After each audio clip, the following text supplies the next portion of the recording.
Hey Laowinners, it's Laowinner86 here with another video, and I'm here to talk to you about something that I shouldn't have to talk to you about, to be totally honest with you. To be absolutely frank, why should I have to even respond to allegations such as these? Well, it's actually going to serve two purposes. The first purpose is to clear the air if anybody has any suspicions or has been hearing rumors. And the second is to be very educational about this so you guys can learn about the tactics that the Chinese government has been using and telling its sycophants and its little lackeys to go around and use. Imagine like a cartoon villain basically telling its little minions to go out in the world and do its bidding. That's where we're at today. Anyway, I wanted to immediately bring this topic up. I actually had something else completely planned, but I wanted to bring this up because of a message I got, or I should say a forum post I got from a young man. And this young man, honestly, I don't blame him for anything. This young man had a very legitimate question because of the stuff that he's been fed. And the young man asked, it looked like he watched my content, is Laowinner86, and I guess he's also insinuating things like ADV China and Serpent Today, the stuff that I do, are they a bad influence? In that, are they funded by like places like Falun Gong? And to kind of answer that very clearly is no, I am not funded by the Falun Gong, nor am I funded by the CIA. The CIA one was a joke back in the day because I actually thought that it was just internet trolls actually saying that I was CIA, but it actually has become a real thing that Chinese state media on a state level uses when they brand anti-China forces. They talk about things like the CIA and Falun Gong and all these things, and they lump anyone that has a negative opinion about the Chinese government as one of these entities. Not only am I not Falun Gong or am I CIA, I am completely untethered and untied to any sort of news source, religious organization, or government organization. I am completely on my own. I obviously get people that support me through like ads on YouTube, and I have patron donations, but all of those are directly because they enjoy my content. I am not a journalist, nor am I working for any sort of organization. So to clear that up, I just wanted to get that out there. But the reason that this young man was a little bit concerned was because I believe he was using some of my videos or something in dialogue with people at school. I believe he was a high schooler. And this young man was a little worried because when he looked me up, there were people out there working with the CCP, working for the CCP, with the CCP, however you want to say it, that were insinuating or saying directly that I work with Falun Gong. Now, Falun Gong is this religious/spiritual practice. And they do like Qigong. Qigong is kind of like breathing exercises, almost like Tai Chi type thing. But it has like a religious element to it. So basically they believe that through all this breathing exercise type stuff and through some old ancient Chinese culture stuff that they can surpass the benefits of medicine and heal themselves and achieve enlightenment type stuff.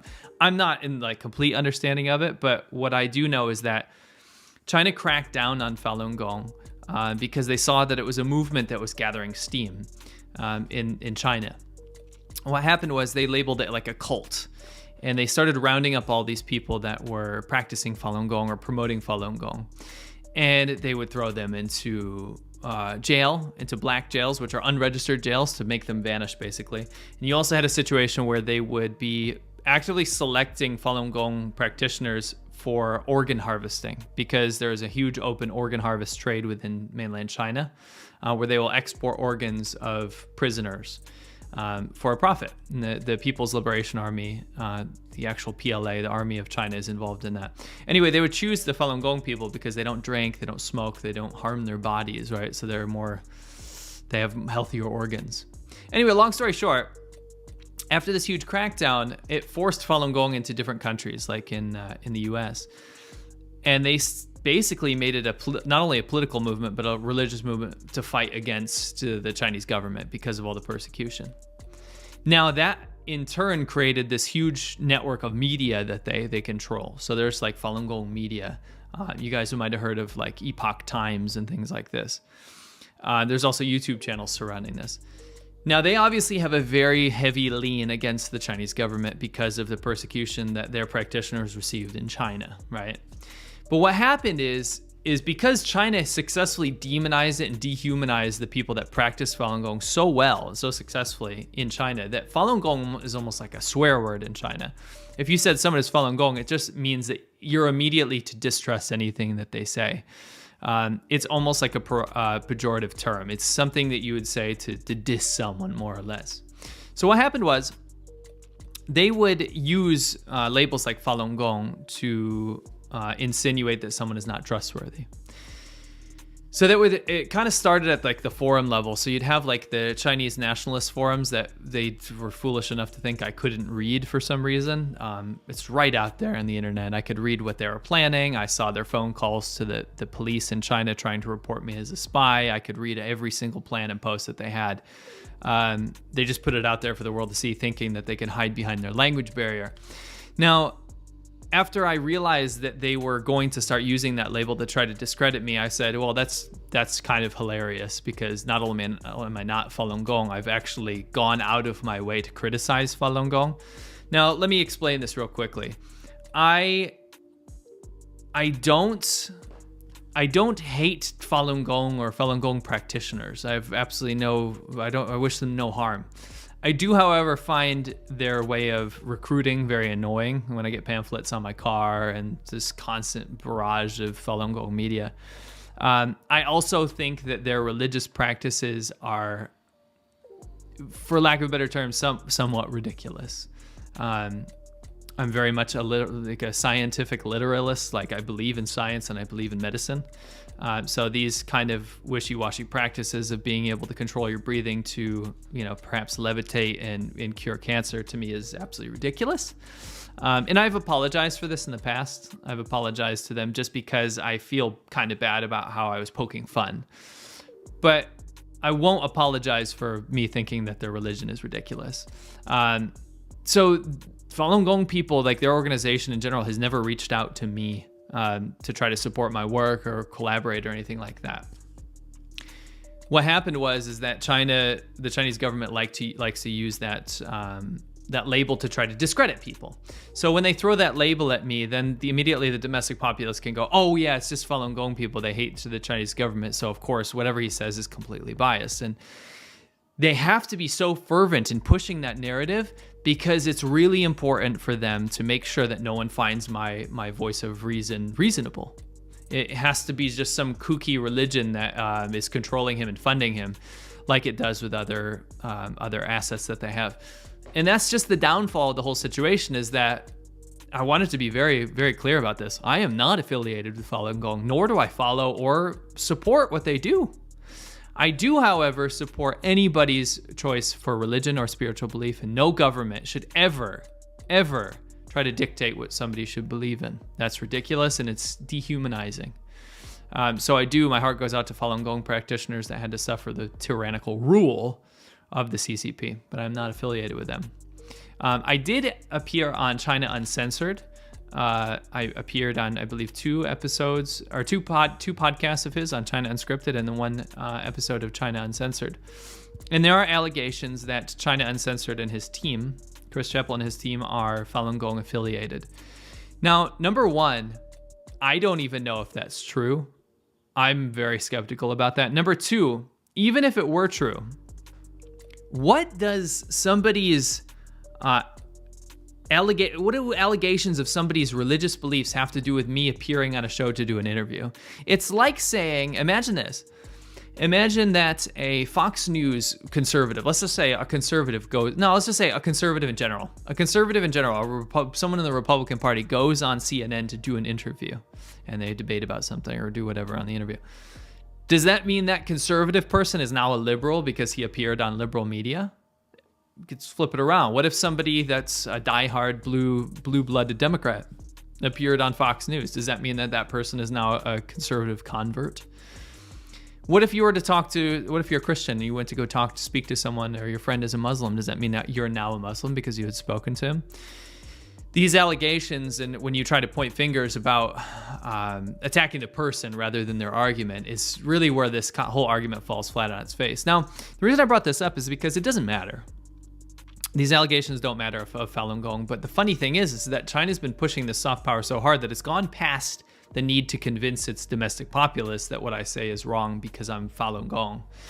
It goes to the point where they're now getting their Western YouTuber sycophants, or the paid shills that live off of the Chinese Communist Party's dollar, or at least their promotion, by spouting CCP rhetoric or propaganda, or at least towing their line so they can get a free pass and preserve their cheap lifestyle within China.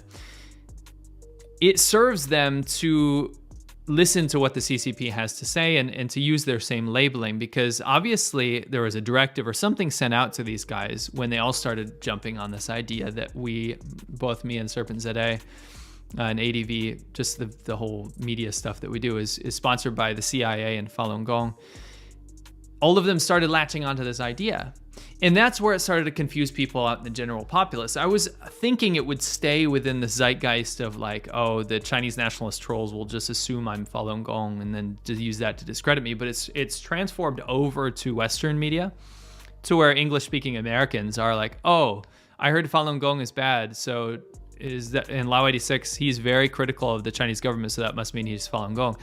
So I wanted to address this. It's very insane the amount of money I've wasted from the Chinese Communist Party. Like when they sit down with their asset managers and when they go through their books and like calculate how much money they've wasted on me, they must be starting to get furious, because your message is getting out there and it's serving to confuse the populace. But by and large, you're just feeding me material to talk about.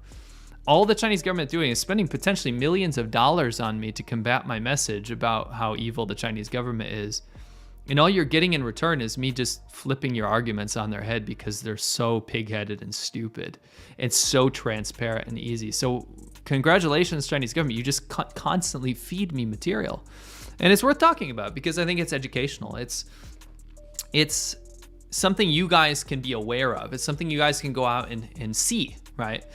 When somebody labels someone a Falun Gong sycophant, or someone who's getting funded by the Falun Gong, it's almost now to a point where you can just kind of discount that, because unless it's actually true, which most of the time it's not, it's just used as a blanket statement to discredit someone's message. Same goes with the CIA. I told you I thought that was a joke in the beginning, because it was like, oh, he must work for the CIA, because why would he be speaking out against the Chinese government? There's no comprehension out there. Why would this person go out there and speak out against the Chinese government unless they had funding from the Central Intelligence Agency?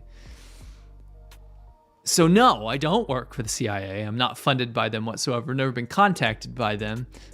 Doors open, CIA. Please hook me up with those fat checks that the Chinese government keeps insinuating you just pass out to random YouTubers. That would be fantastic. Unfortunately, I have to just live off of the ad revenue that continues to dwindle because I get demonetized all the time, and then generous support from patrons out there that actually support my message. So why was I bringing this up? Because this is a new tactic. This is something that's transformed from just the Wu Mao army over on the Chinese side of the internet to now the Western shill CCP sycophants. You guys know who I'm talking about. Using this narrative. It's a very Wu Mao narrative, and I was surprised that they latched onto it because it's so petty and ridiculous that no one in their right mind would do anything just because it's the right thing to do. They must be doing it for selfish reasons, and I'll tell you why this is. A Chinese nationalist, by and large, especially if they're going to go out there and do petty things, their nationalism stops at the dollar or the RMB. And I say this because the motivations for anyone to do anything within Chinese mainland society is usually driven by money. Now that can be true anywhere, but there's some special significance to that. I firmly believe that whatever scary nationalism you see being, pumped up by the Chinese government within China, it stops when the money stops. When you stop delivering the promise that the government is going to take care of everything and you're always going to keep on the up and up and the economic numbers are going to keep doubling every year and all this kind of ridiculous promises. There's no more poverty and there's blah, blah, blah, these pipe dreams. When those pipe dreams come to fruition come to fruition in people's minds and they say, wait a minute, they didn't actually deliver on those promises anymore and I'm not making as much money as I used to, that's when nationalism stops. And the thing is the reason that someone like a nationalist troll, or more importantly, even a Western YouTuber that works for the Chinese government would go out there and try to paint me as CIA or Falun Gong with these very fall on their face, flat arguments that are just very transparent and easy to see through. The reason they would do that is because there's no motivation for anything except for money and maybe a little bit of fame and power. Why would anyone go out there and stand up to one of the most tyrannical governments in the entire world? Why would they do that? Unless they were funded by somebody that wanted to promote that ideology. Do you know why they do that? It's because it's exactly what they're doing. When you're working for this authoritarian government, who's paying for your trips, who's paying for your hotels, who's giving you incentive, and I suspect huge Google AdWords campaigns on your channels to promote them, because I've seen them pop up as ads before. I've actually seen these Western YouTubers, I've seen their videos pop up as advertisements. So someone's funding them in terms of trying to promote them out there. To see massive, rapid growth with almost a completely Chinese user base that has to use a VPN to go onto YouTube to watch this material that promotes the Chinese government, is super fishy, number one. And number two, it's exactly what they're accusing me of. I don't work for the CIA and I don't work for Falun Gong, but you guys work for the CCP. So what motivation would you have to promote the CCP's material unless you were getting some sort of compensation, whether it be promotion from the government, whether it's free trips or even financial compensation? Well, I think you have your answer right there. You're doing it for those things. It's very clear and it's very transparent. So it's kind of like a criminal that wants to paint someone else in a bad light. They can't attack their argument because at the end of the day, all you're doing is bringing more eyes onto a controversial topic that the Chinese government doesn't even want you talking about. When I bring up something that embarrasses, it's really funny. I can check the metric of how effective my material is. If I put out a video that's critical of an aspect of Chinese society, I won't get any sort of backlash whatsoever from that. If I put out some sort of video that's critical of the Chinese government and I have concrete facts or evidence to back that up, at least based on my own anecdotal proof that I have of dealing with the Chinese government when I lived there, I will get relentlessly attacked. And that's when the attacks just don't even stop, because the main enemy of the Chinese government, the main enemy to any of these people that promote the Chinese government it's not healthy debate, it's the truth. When you speak the truth and when you say things that have directly happened to you, everything that I say has happened to me is true. When I say the things that have happened to me and I explain myself in a very, very straightforward manner, and then I go to attack the principles of the Chinese government that I find abhorrent and against the nature of human rights. When I stand up for human rights and try to speak up for the little man that can't talk, I get attacked relentlessly. More than most people can imagine. And I don't let this on very much because I don't want to give more power to the attackers, but you can't imagine how much grief and abuse that I take from these kind of people. And that's because the worst enemy of the Chinese government is the truth. If you speak the truth, it's something that they work tirelessly and spend millions of dollars on to cover up. Look at how they act in the face of any sort of allegation. It's smearing this, it's racism this, it's how dare you bring this up, this is absolutely not true. Meanwhile, never backing anything up. When you speak the truth and you speak out against the Chinese government and its sycophants and its Wu Mao army and anybody that works with them, you are attacked personally. You are now CIA, you are now Falun Gong, you are now... Look what happened to the Australian journalist Vicky Xu. She's a Chinese nationality, she's Australian nationality, but racially Chinese. Because she spoke out against the Uyghur genocide or what was happening in Xinjiang, she is now a sex addict and a drug addict, and they will go after, like actual state media will go after you and say that you are all of these horrible things that have nothing to do with what you've brought up. Look what happened when a Chinese government employee, one of the ambassadors of China, went out there and held up 2 photos of two Muslim Uyghur minority women and said that their arguments are nonsense, allegations of rape are nonsense because they were actually sluts. When you have a state, when you actually have a government going out on the international stage to slut shame or to point out somebody's just basically just allegations of somebody's misbehaviors out there, instead of actually attacking their argument, you know who's on the right side at that point. When you have a state media enterprise, when you have a state enterprise opening an entire media enterprise to silence YouTube opinions, because that's why that they've created this army of like Western YouTubers that consistently are just doing Chinese propaganda. You have a situation where these guys are consistently going out there every time something is in question, every time the West or anyone brings up an allegation of what China's doing in terms of human rights abuses, they'll go out there to defend the Chinese government. When you have a state that has to hire YouTubers that are English teachers or bar owners or whatever, when you have to have a state government to do that instead of journalists, when you have to actually just promote YouTubers, and again, I'm not putting myself on a pedestal, I'm also a YouTuber, but when you have a state government to put them on a pedestal, number one, you're empowering these people to think that they're doing something incredibly important. You're funding them, funding their lifestyle, and funding what they're doing.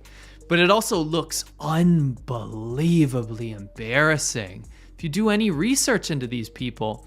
And again, I get it. Like, you don't want to be on the wrong side. You're living in China. You don't want to leave. You want to keep your lifestyle going and stuff. You'll take these jobs and you'll promote the Chinese government. You'll do these things because you think that that's the safest thing to do in that moment. But I don't feel that embarrassed for them. I feel embarrassed for the Chinese government that has to hire people like this. It's just unbelievably transparent what's happening right now. And I do want to throw a message out there to these guys. Winston and I both called, we said on the podcast, and we typically call everything correctly, that because there's so much turmoil and so many allegations coming out about the genocide within Xinjiang in Western China, we suspected and we called that they were going to have the Western YouTubers in China to go to Xinjiang. We're like, in the next few weeks or so, you'll probably see these YouTubers in Xinjiang, promoting Chinese propaganda, saying that there's no genocide, saying that there's no forced labor, saying there's no rapes, saying that there's no vocational camps and all this stuff. You're gonna have these American and Canadian and whatever YouTubers over in Xinjiang promoting this stuff. And it will be on the government's dime. It will be sponsored by someone like CGTN. And guess what? That's what happened. That's exactly what happened. These British, Canadian, American YouTubers ended up in Xinjiang literally promoting genocide denial and standing on the side of one of the worst authoritarian regimes in the world. And I understand that, like, if you were to ask them a year ago, do you think you would be in Western China promoting genocide denial? They would say absolutely not. But that's what happens when you work with China. You work with the Chinese government, is that you get caught up in it. If you accept the narrative, then you can't deviate from that narrative. You can't just do a little bit and then back out. It's kind of like people that get involved in like the drug trade. You can't just dip your toe in the water and then say, okay, that's enough for me. You see how far it's gone. It went from, oh, I like this tourist area, they grow really good vegetables, to, oh my God, there's no genocide in Xinjiang. I'm gonna now be a foreign correspondent YouTuber in Xinjiang saying that there's no genocide and shitting on the lives of millions of Uyghur people that have to suffer under an authoritarian police state. It's insane how quickly that can happen. It's insane the mental gymnastics you have to convince yourself of to accept that narrative. Now, to circle back, what I wanted to say was China and the Chinese government, the mafia-like tactics that they use will continuously try to undermine someone's message. They will continuously try to make somebody a demon before you've even heard their argument. So when you go out there and you see when you see opposing opinions to things that, when you see opposing opinions to allegations of of whatever's happening in China. When you see people speaking out against human rights abuses, and when you see people bringing up the things that the Chinese government does that they don't want you to hear about, keep this in mind before you discount somebody's opinion because they're labeled CIA or Falun Gong or whatever. They're probably not. And it's just a cheap tactic that the Chinese government uses to discredit people. Again, the greatest enemy to the CCP in the end is the truth. And with people like myself and Winston, that's the scariest thing. When your opinions are yours alone and you serve no master like myself, when I wake up and I hear about something that I'm upset about that the Chinese government is doing, and I offer you my perspective based on my experiences, that's all it is. And weirdly enough, that is the most terrifying thing to the Chinese government. Hope you guys enjoyed the video. I want to say thank you to everyone on patreon.com/Laowai86. You guys are amazing. You guys are the only reason we can do this. So I really appreciate it. So I don't have to get funding from the Falun Gong and the CIA, because apparently that's what the Chinese government likes to label me as. And unfortunately, I just have to rely on the generous donations from you guys. So I appreciate it.